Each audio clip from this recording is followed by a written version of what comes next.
Welcome, one. And I'm Sherry. We're here. I'm Jen. Oh, and I'm Sherry. I could hardly hear you. Did you say welcome to Tough Talk? I did. Well, okay, Let's do this again. Wait, first of all, to Tough Talk 911.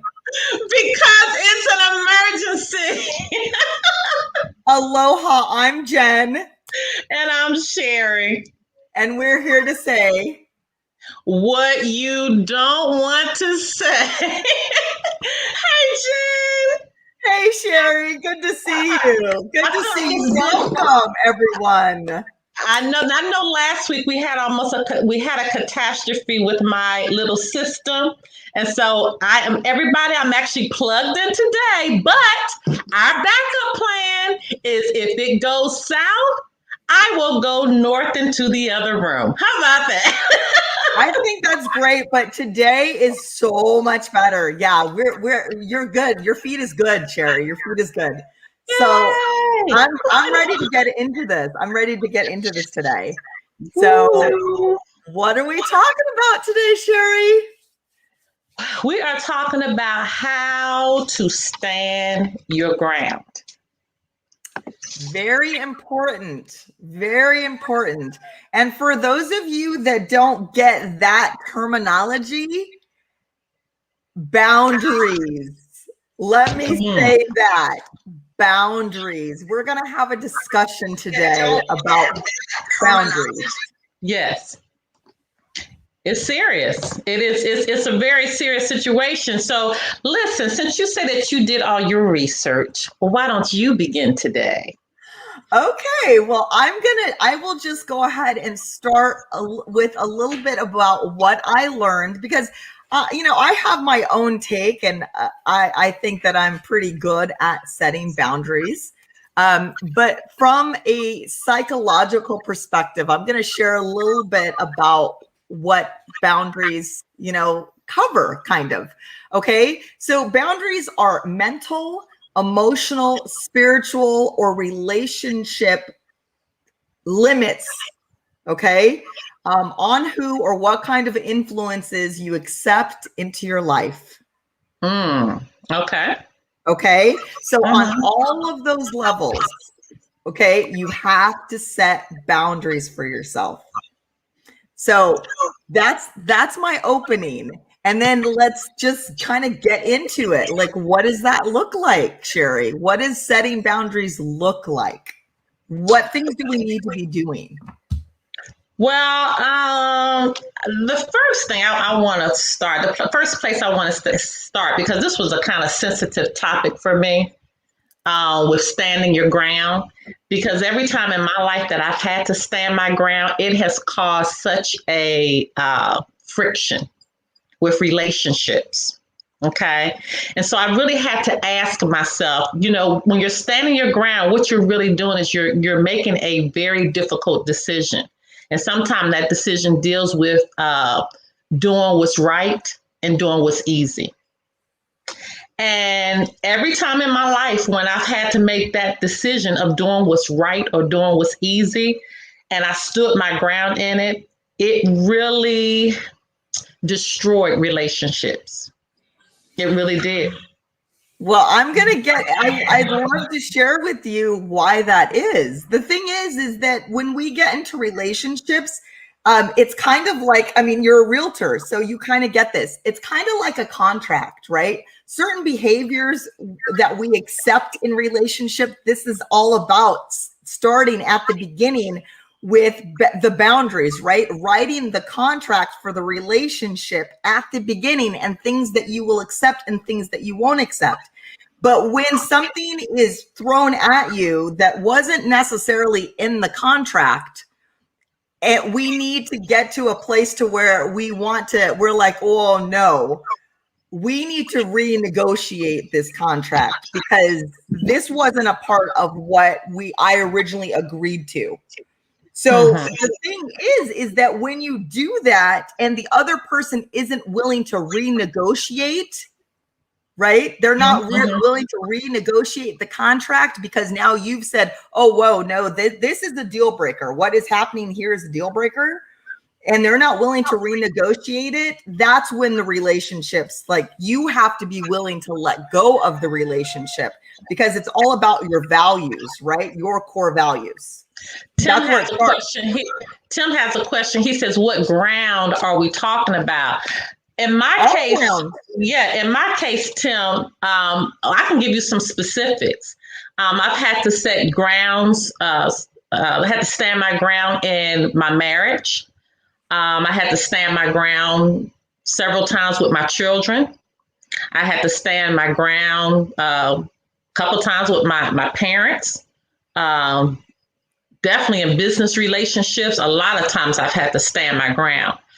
And so when you, yeah, now that I'm thinking, I've had to stand my ground with friends. I've had to, so as I was going through them, I could see people's faces and say, oh no, I had to stand my ground. So at where it comes to standing your ground, and I'm going to go very slow with this topic today because Jen, I can think you can already tell I'm getting fluttered a little bit with my words because it's a very emotional topic for me. Because again, it has caused me to have to make some crucial decisions in relationships.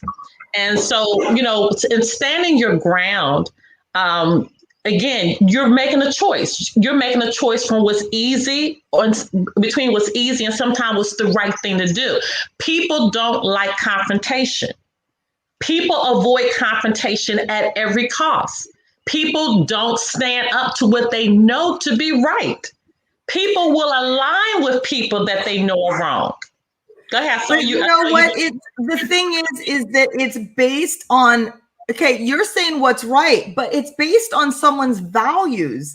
So people don't have the same values. And so we need to really accept that people aren't going to have the same values as we do. And the thing is that once we realize that people don't share the same values as we do, we need to decide at that point not to align ourselves with people that don't share our values. I don't agree with that. I don't agree that people don't have the same values. I'm going to tell you why.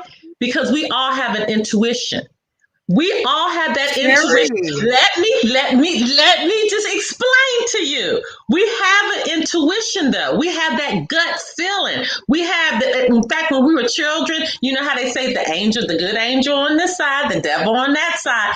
Everybody knows in their spirit. Even a baby knows when they're doing something wrong. You know when you're making a wrong choice. You do. There's a gut instinct that we've all been born with that lets us know this is not right, but I'm going to do it anyway. There's the values. That's what I'm talking about. Values. But we have isn't doing, Sherry. Huh? Knowing isn't doing. Values is the part that's the doing. We knowing between wrong and right and choosing the wrong is values. Okay, so we're pretty much saying the same thing then. We're saying the same thing. Hold on. Tim has another question. He said, for instance, when you're dating, do you have a ground to say we won't get physical? Yes. Absolutely. If that's a boundary that somebody has put up and said, hey, you know what, we're dating and I don't want this to get physical, then yeah, that's a boundary that they've placed. Now, if things change and they say, okay, hey, I'm willing to renegotiate this contract with you. I like where this is going. I really like you. I want to do da-da-da-da-da. Then let's renegotiate that. That's something that people have to come to an agreement about, right? You set boundaries, right? And then the other person either accepts those boundaries or tries to renegotiate those boundaries with you, okay? But standing your ground, like, you don't want to push somebody that has said, hey, I don't want this to get physical. I don't want to have sex before I get married. Maybe that's the situation. You need to respect that boundary that they set forth, and knowing that going in, they shouldn't expect that you're going to push that boundary. because you've agreed to that in the contract. But Jen, even with this contract that you're stating that is created, sometimes these contracts are false. Sometimes these are contracts that are unfair. And that's why I'm saying, to me, when you're talking about standing your ground on something, it goes more internally. It goes to more of a spirit thing of knowing what is the right thing I'm supposed to be doing here. You know, what am I really what is the decision I'm supposed to be making? For example, let me give you an example of what I'm talking about to try to make this clear. And I don't know if some of you all are watching, but I love this show that's called Love and Marriage Huntsville. Do you know if that show comes on the OWN network? Okay, so let me just give you a little. I don't watch any of that. Okay, well, listen, it's about these married couples that come together, and they're doing some great things in Huntsville, Alabama. They really, really are. And, they all have families, so on and so forth. Well, lo and behold, one of the couple's relationship went south. Okay, it went south. He had, somebody on the side. And so anyway, they're going through a divorce now. Fast forward, he's having a discussion with his mother. And he's talking about his relationship that he's had and how his marriage now is going south, and they're getting a divorce. And this is where the mother stood her ground to me. And for those that want to know, it's actually the last episode that actually just aired. It's go all the way around 50 minutes in. But anyway, the mother stood her ground with her son, because she told the son that I hate what has happened here, and I will always love my daughter-in-law. What am I saying here? She was letting him know that the decisions that you made to destroy this family unit, to destroy where it is, I'm letting you know that as your mother, I'm not agreeing to what you did. I'm not siding with what you did. I'm not going to make you feel that what you did was okay, because it wasn't. And she let him know that in his wrongness, which is her son, I'm going to always love my daughter-in-law. So what I'm saying is, sometimes as parents, we don't hold our children accountable. We don't make them have to toe the line when we know that they're doing something wrong, because we become afraid of them, and we bow down. In several of my relationships, I know when I got my divorce, I was shocked about the amount of people that went against what they knew was right, and how, I was being treated in some situations that kind of blew up. And I was shocked about the amount of people that were so for our family unit being together when we were together, and our having a healthy family and being on one accord together. And as soon as a problem rose up, how many people gravitated to the negativity of the situation, as opposed to standing the ground of helping a family or a relationship come back together and be as one. People aren't strong, they're weak. And it's easier for them to gravitate to the negative, as opposed to standing your ground and coming from a positive state, because that's not the popular stance that people want to take. I know I did a lot of talking there, but what do you feel? I want to say that you're right. People do take the easy way out. There's nothing that we can do about that. But again, for me, that's their core values. Yes. If they're not strong enough to say, hey, you know what, so-and-so, I get that your relationship with so-and-so has gone south, but that's my sister-in-law, and I'm going to love her regardless. But what you got going on between you guys is between you. I'm going to support her and love her and do all of these things. And so that's what did not happen. Right. But again, what I think people feel like is easy, because in this situation, what people feel like is easy, or like what they should do, is people feel like, well, this is my brother, I have to side with my brother. Okay. So people do that because it's easy. Okay. In their mind, it's easy. Well, it's easy because I'm related to him. That's my brother. So I have to take my brother's side. Even if my brother is wrong, I have to take his side. And that's I want to massage that right there. And I don't want us to glass over that point, because that's a very important point right there that you just made. Mm-hmm. People siding with people just because you're related to them. Mm-hmm. That's what I'm talking about. Not standing your ground to what's wrong. I don't care if I'm related to someone. I don't care if it's blood is thicker than water. Put that comment up. Tim did. Okay, yeah. And that's not true. I'm going to tell you. Not true. Tim, that is not true. You tell me why it's not true. Right? It's not true. You need to do the right thing because it's the right thing. Okay? I'm not going to side with somebody just because they're my family. Now, there's a difference in supporting someone, loving someone because they're your family. But when they're doing wrong, what somebody who loves somebody does is call them on their stuff, okay? And say, you know what? I love you enough to tell you what you're doing is wrong. I think you're wrong. I love you, but you know what? You don't need to be mistreating so-and-so. What you did was wrong. You cheated, or you lied, or you did this, right? And I'm not going to throw out my relationship with my sister-in-law because you did wrong. Okay, so since that's what this is about, Sherry, I agree with you. As far as that is concerned, I agree with you. People need to stand up and do what's right, and if call somebody out on their stuff. And go. You know what?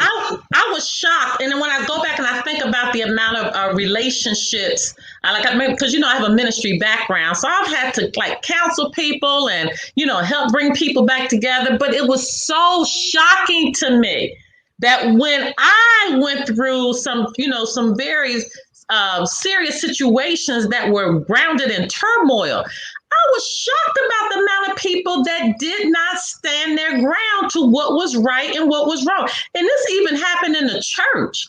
I mean, I was shocked about the amount of people that were so weak, no, I'm going to side with the pastor. No, I'm going to side with him. He's been, we go all the way back to high school together. No, I'm going to side with her because we've been friends since birth.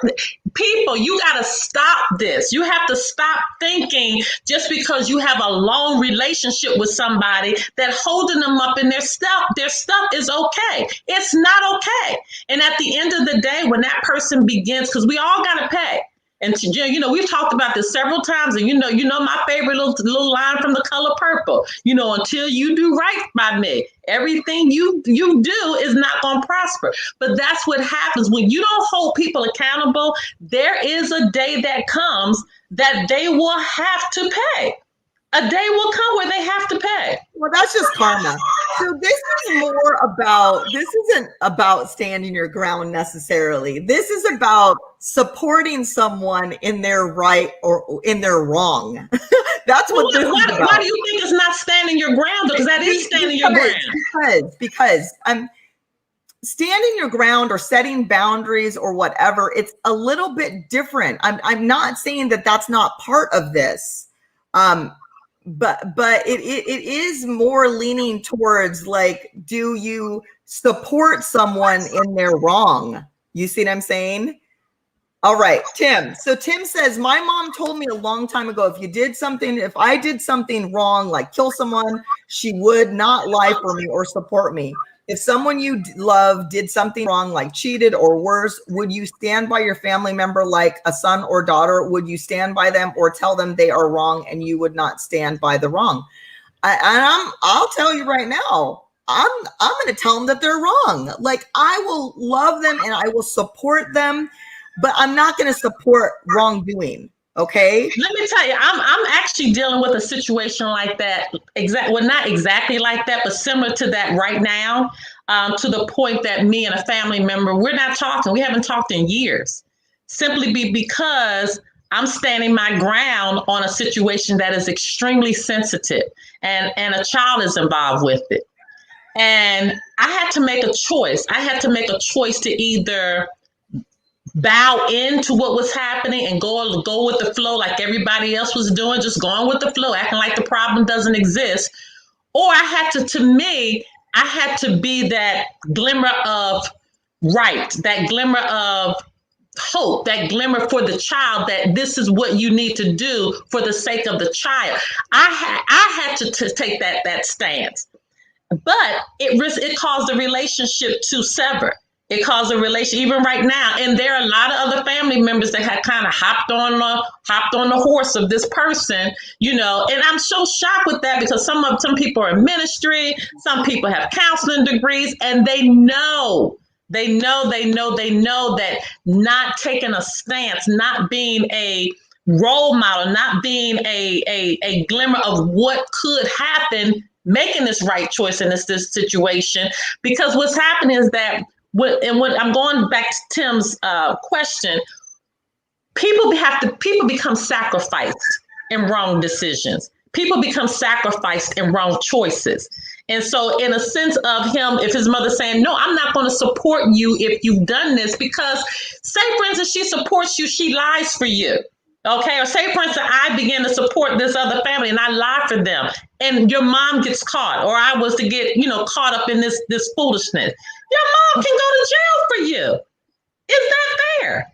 No. The best route is not the easiest route, but the best route is to stand firm in what the truth is, not lie, not cheat. You may not like it coming from Tim's standpoint, okay? Tim's situation, and in that situation, the person may not like it. It may not feel good, but at the same time, when you mature in who you are, when you have soul growth, and that's what it's really about too. Going back to your values, I think we're saying the same thing, Jen. When you have that value and that soul growth, when you begin to mature in your spirit, you will begin to understand. I didn't like that decision at that time, but in hindsight, that was the best decision that could have been made for me. Okay, let me back up because I know that was a long dialogue. So the thing is that you say, these relationships have fallen off, or they're this or they're that. What I'm saying is when you stand up for what's right and relationships like that fall off, they're meant to. Right. Okay? Because those people aren't for you.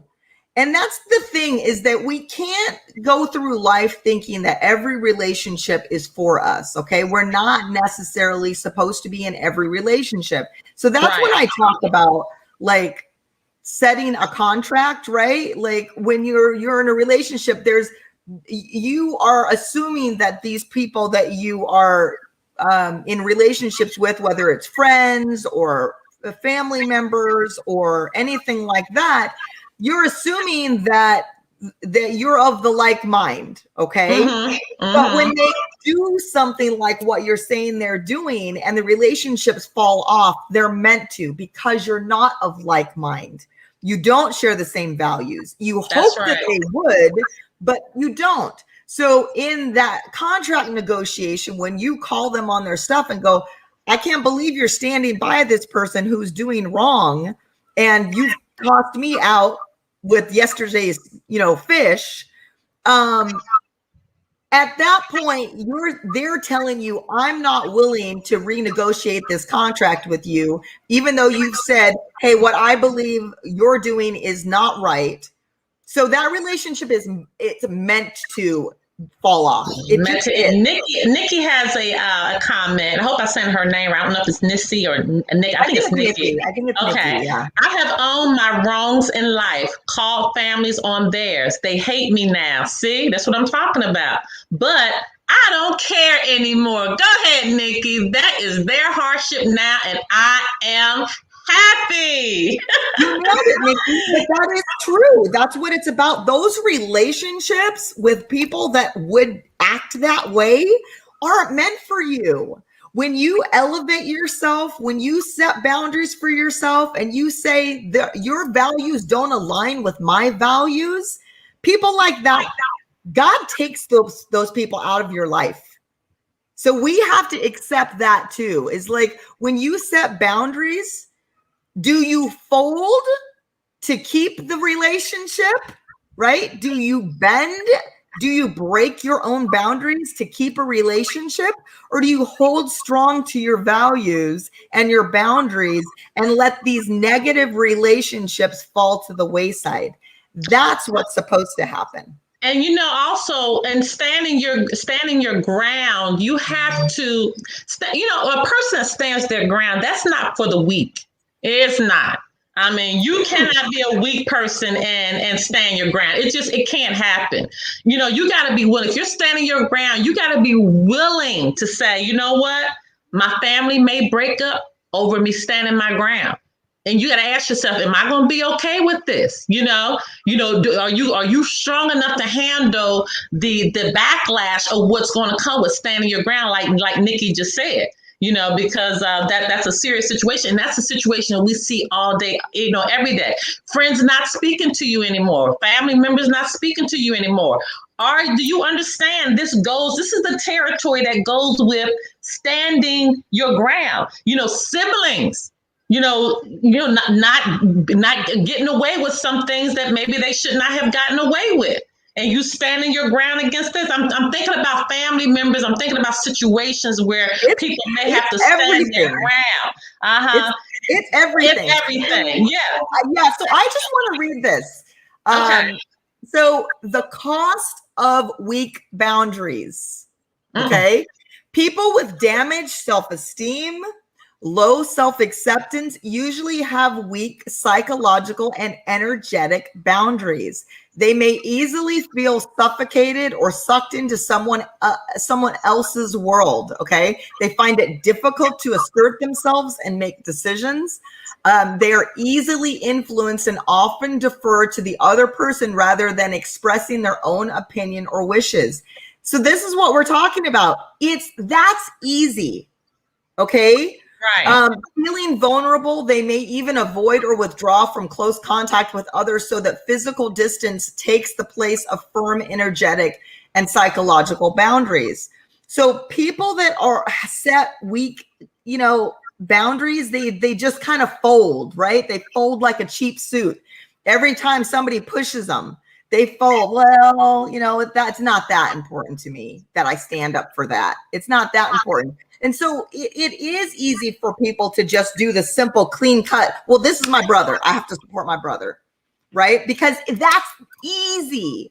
And you may be going to hell with your brother too, doing just that. But that's it's easy. But that's the cost, right? Of these weak boundaries is that they fold like a cheap suit, and it destroys relationships because of their weak boundaries. So basically. Yeah, I guess Tim has another scenario. Right. So basically, you have to strengthen your boundaries, and to strengthen your boundaries, you have to first know your values. What do you stand for as a person?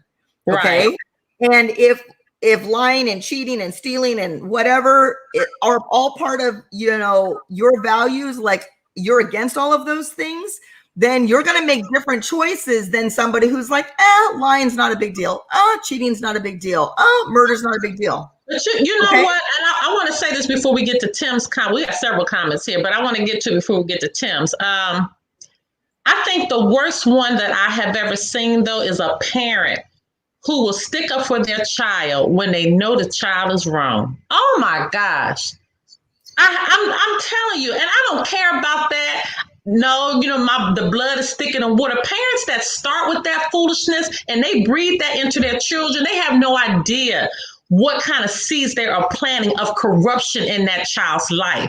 Because what you're doing is you are teaching them not to do what's right. You're teaching them just because everybody was birthed through mom's birth canal, I gotta bend in when you're wrong. No, because what happens that eventually that type of corruption will begin to bleed out on everybody, and they'll see it in other areas of their life. They'll see it when they're trying to be on their job and they're being corrupt. They're going to see it when they're can't have faithful relationships. They're going to see it in, not being able to be true to who they are, always having a different face on because they can never be true to who they are because it's been it's been birthed in them. Blood is thicker than water. You better stand with your brother. You better stand with your sister, even if they're wrong. No, the heck, no, we're not doing that. I'm not standing with you when you're wrong. I'm not going to, because at the end of the day, I'm going to be held accountable for my choices that I make in my life. And life, this thing that everybody always says, life is too short. Well, if we already have come to an agreement that life is too short, why am I going to take a part of my life that I want to have left for me doing the right thing and give it to you, knowing that you're corrupt and you making me stand with you, and now I'm going to have to pay the price for it. But those are the values that they've chosen to accept as their own. So Tim says, do values change when chemistry is thrown in? For instance, if you're not physically attracted to someone, your boundaries are easy to hold up. But if you're physically attracted to someone and the chemistry is very strong and almost overwhelming, you lower your standards by allowing someone to put you in a position that you normally would not put up with. Tim, to me, it goes back to, if you're strong enough, you have to be strong. That's what I'm talking about. And I think Jen is hitting it from the value standpoint. But I'm saying, you got to be strong within yourself. Standing your ground is not for weak people. And I think this is what angers a lot of people about me, because I exhibit strength, but it's something I've had to work on over the years. I just refused. I was not going to be a doormat for anybody, because I know what God was telling me. I know how I got to live my life to be productive. I know how I got to live my life for blessings to come. I know how I have to live my life for a covering to be over my children. I know what I have to do. And if it means me standing to your BS, then I'm willing to do it. And if it means that we never talk again in this side of heaven, I'm okay with that. But I had to make myself okay with it. Yeah. So, I mean, this is the list right here. It says it's not always easy. It's not always or even straightforward. But some of the general tips that apply: stay true to your values. Know you have the same right as others to be your own person. Right? Yes. Refuse to be a doormat or a victim. Stand your ground, even if it's met with disapproval. These are all the things that you have to do. You got to face your fears and step out of your comfort zone. So being able to set boundaries and go, no, you will not cross this line with me. Like, this is where I stand. This is what I believe. And if you cross this line with me, there are consequences. And sometimes those consequences are, this relationship cannot continue. Can't continue. Yeah, Nikki has another comment. She says, absolutely not. You have to hold strong. And that's exactly what we're saying. She said, I learned previously that it causes even more mental turmoil to bend. Yes. And even sometimes physical. Yes, it can get physical. It can get physical sometimes. It can get physical, and that's the sad thing. You know, that's what is Tim saying? Tim is in this discussion. He says, big thing I hear, that's my baby, when the baby is 22 years old. Well, you know what? Those people that like would stand by their kid at 22, at 25, or whatever, if they're doing wrong, that's just who that person is. So if that's kind of the trend, okay, then you know that this person is standing by, even if they're wrong. I'm sorry, but for me, those are red flags, and those kind of relationships. Yes. Bye-bye. And Jen, not only that, Tim, the parent that is saying that, this is my baby, that parent is not parenting. That parent is that child's friend. See, parenting doesn't look like that. I'm not going to stand by any of my children that are doing wrong. I'm not going to do it, to the point I can go a step further. I'm going to apologize to my children if I've done something wrong. See, it's called, standing your ground can also be called this: to have to woman up and to have to man up. And that's why I say it. Standing your ground is not for weak people. You can't stand your ground. You can't be weak and do this. Right. So I want to read this comment from Tim. Here's a question, and I have seen this for many years. Why do women keep in a relationship whether they get beaten down or abused mentally or are treated like they have no choice? Okay, I'm gonna break this down. They did not set boundaries. Okay, they don't know how to stand their ground. And women like that are actually chosen specifically because they're weak.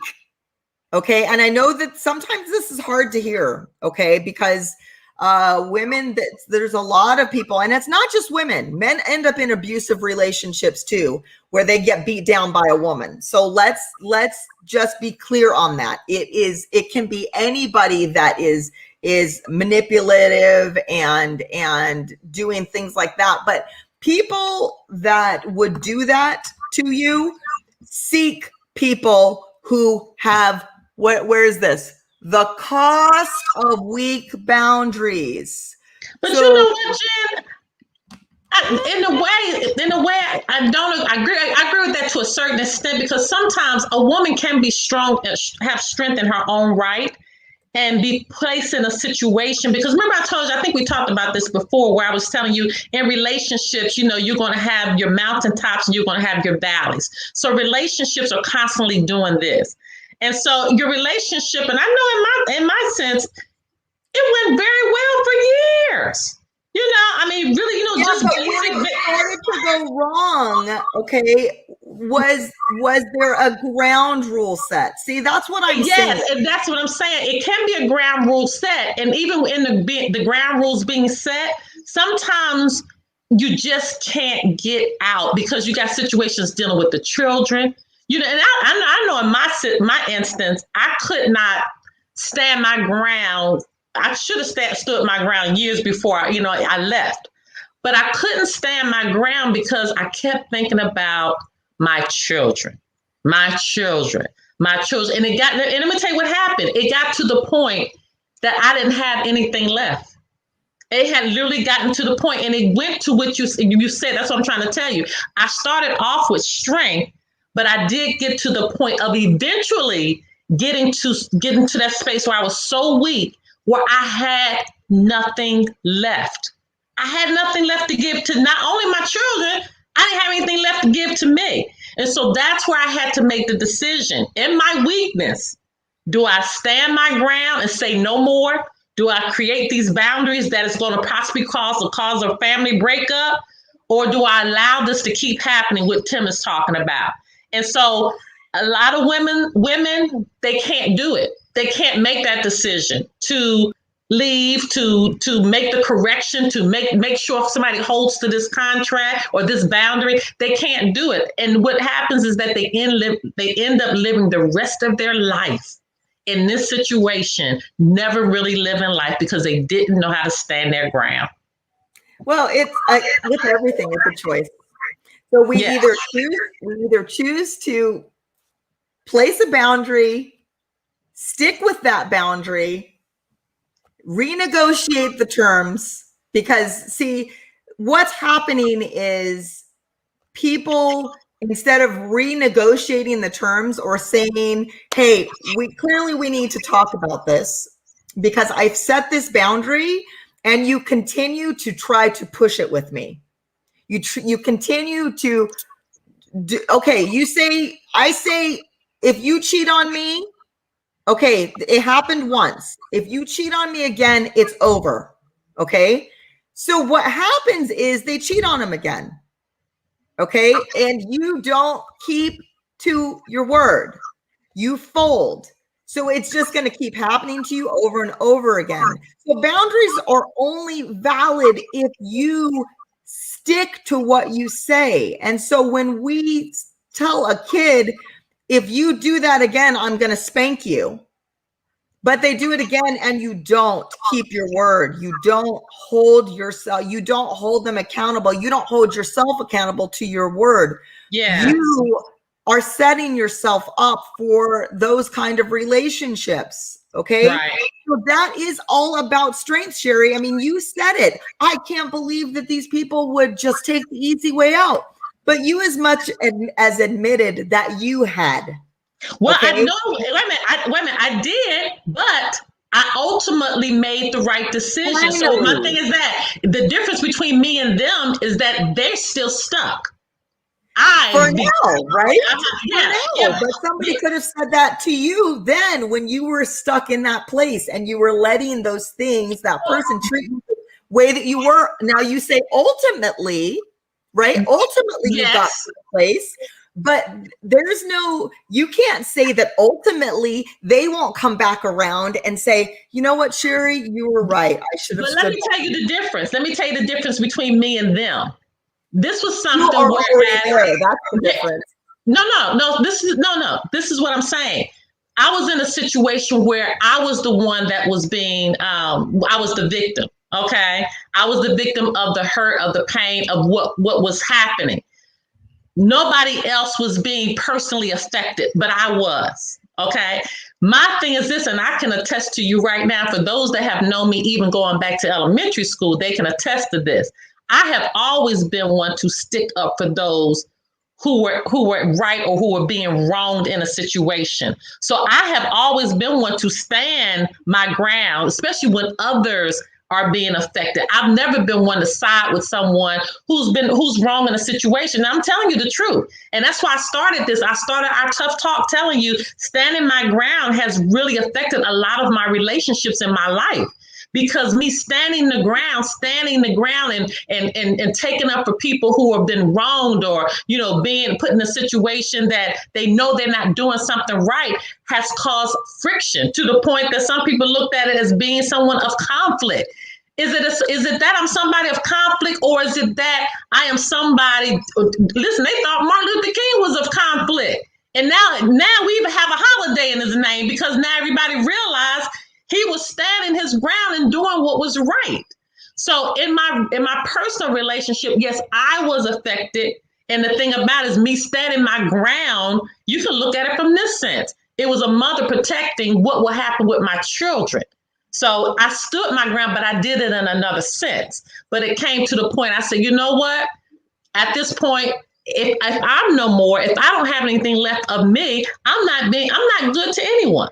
I'm not good to anyone. But Jen, we're almost running out of time, and I really want to get to this if I can, because I want to talk about, we talked about everything about standing in your ground, but we didn't give everybody a understanding of what to do in getting out of these situations. Okay, so let me just give them 3 little tips right quick of coming out of this. If you all are in a situation right now and it's hard for you to stand your ground, it's hard for you to really try to understand, how do I come out of this? Yes, I'm scared. I'm in fear. I don't want my relationship to end with, my mother, my father, my brother, my sister, my friend, my child, my husband, my wife. You don't want this, so this is what you have to do. First of all, you got to stop being nice. And that's one of the weak things as far as standing your ground. People just want to be nice. People don't like confrontation. That's just it. So we talked, Jen and I talked earlier, standing your ground is not a place for weak people. It's not going to be a nice situation. You cannot be nice and stand your ground because you're going to have to make a clear-cut choice in something, okay? The next thing is you got to look at what the facts are in a situation. This is another thing I found, Jen, that people overlook. They never want to look at what the facts are because sometimes dealing with the facts of a situation causes us to have to digest some things that we don't want to digest. It causes us to have to look at a person in a certain way that we just don't want to do. We just don't want to see that person in that light. And the facts can be right there written on the wall. And then the last thing is you have to work with people and not against them. So even in standing your ground, if you have people if everybody's trying to come with the right heart, if everybody's trying to come with the right spirit, you can work through it. But you have to have some common ground where everybody is going to have a meeting of the minds. What does that go back to? It goes back to what Jen said from the beginning. This contract. And what is a contract? It's a meeting of the minds. So if you have a meeting of the minds that you're willing to come together and work through this situation, standing your ground, everybody respecting those boundaries that everybody has laid and doing in a very respectful way, you can get past it. But until you decide to do that, it's not going to work. It's not going to work. Yeah, I mean, everyone has to be in agreement. And a lot of times I mean, I've experienced this. I talk a lot about the fact that we teach people how to treat us at the beginning. We teach people how to treat us. So we show them what we'll tolerate and what we what we won't tolerate. Okay. And so if at the beginning you will tolerate somebody speaking to you in a way that is disrespectful, you're basically telling them that's acceptable for me.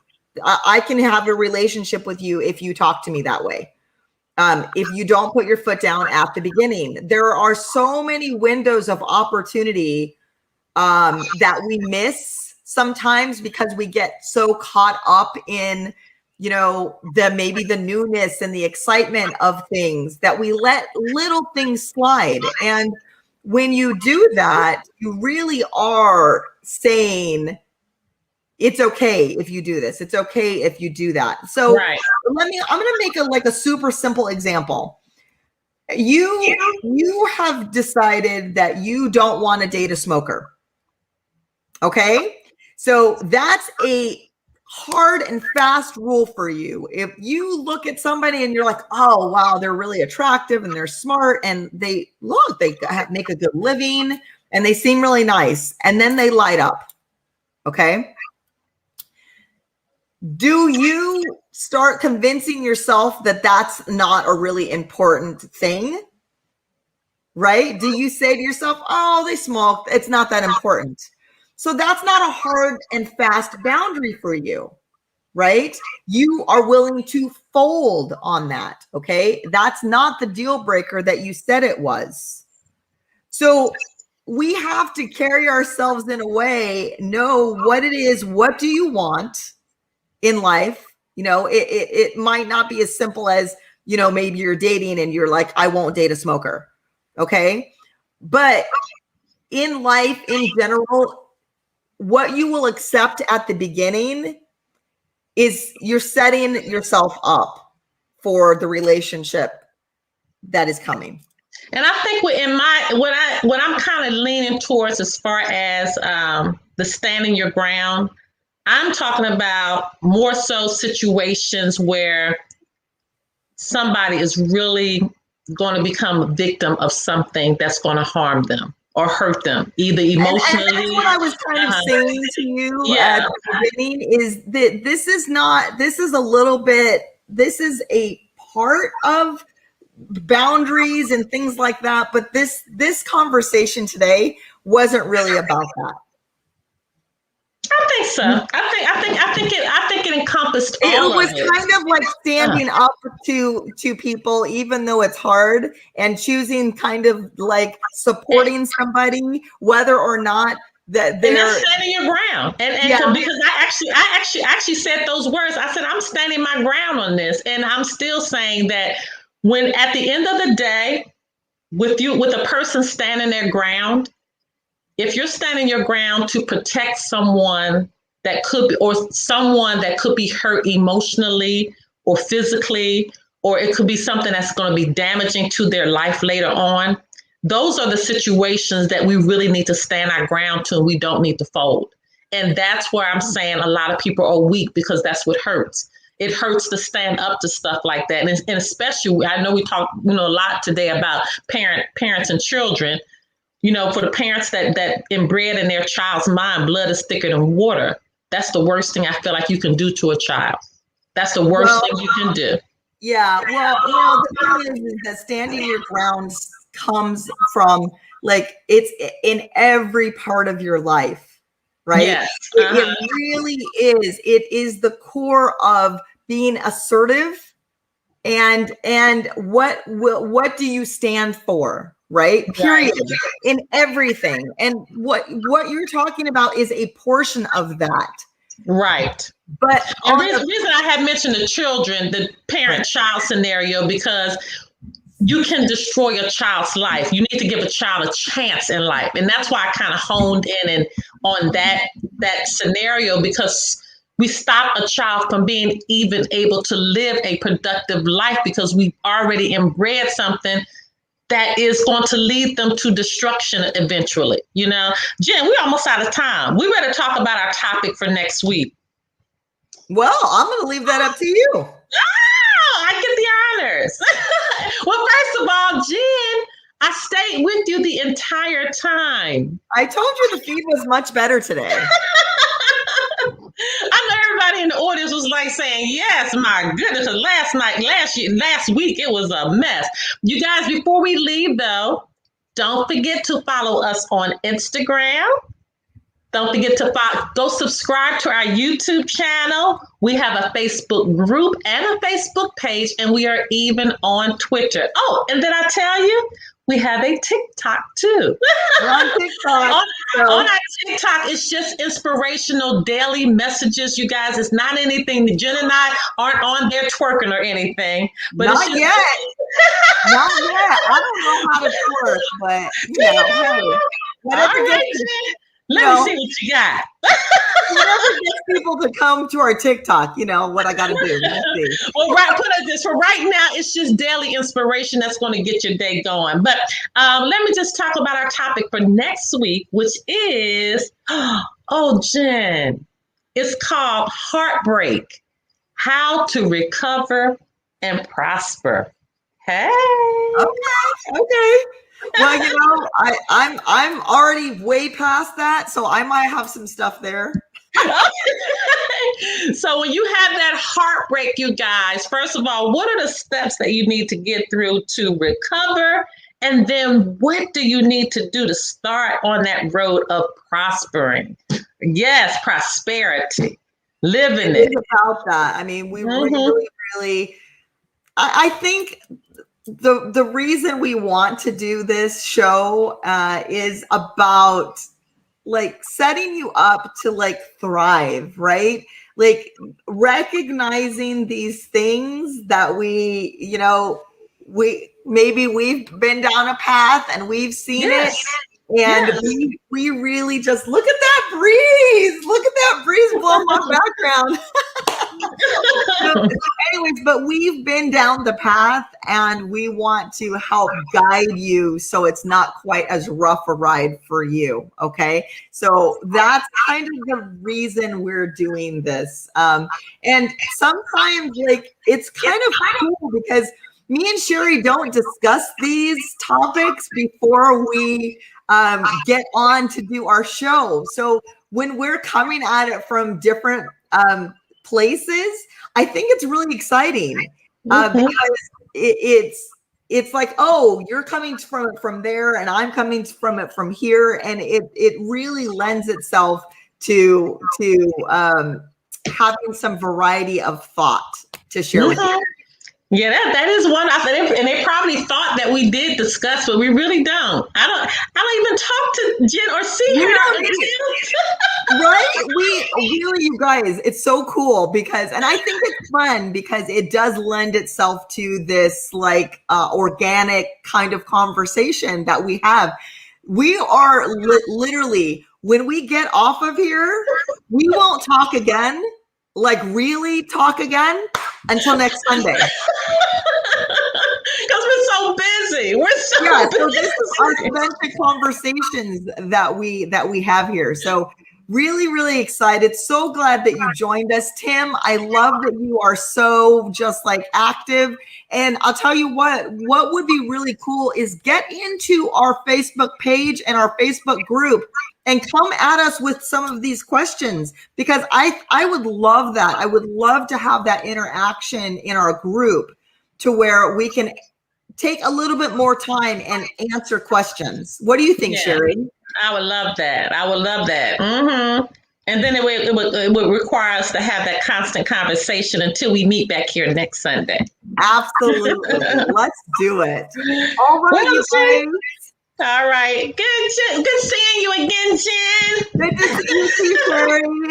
And everyone, thank you so much for joining us. And we will see you next week on Tough Talk 911 because we say what you don't want to say. Aloha. Bye, you guys.